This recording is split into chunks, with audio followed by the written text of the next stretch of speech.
What was your experience like growing up with a foreign domestic helper in your household? Part 1. First story by available criticism. All were good except for one. Ran away with parents fine China LOL. I had one since I was born until I left for university. They were more like my second mothers or best friends at home. I lost contact with most of them except one who had to go back home because her mother passed away. A few years later, we were contacted by her family that she fell sick. Breast cancer stage 4. When we visited her in Medan, she was in palliation but aware enough to know we were there. Mom and Dad paid for her medical bills. June 2019, she passed away. Second story by 𝗙𝗵𝗹𝗴𝗴. I had a few helpers since kindergarten time because both my parents were working. The first one was an Indonesian helper who accompanied me until early primary school. I can't remember much except that I would go to her bedroom every night to hang out with her. And I'd say bye-bye before leaving for bed. My mom said I should say good night, not bye-bye. The second one was also an Indonesian helper, starting during mid-primary school until early secondary school.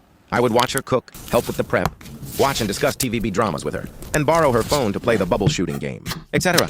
She's probably the closest one to me. The next one was a Cambodian helper, and oh, she ran away. She was young, soft-spoken, very slack, and impolite. We could barely communicate with her, so I have no good impression of her. The next one was a Cambodian lady hired by my auntie to take care of my grandma. She was in her mid-30s, very diligent and eager to learn.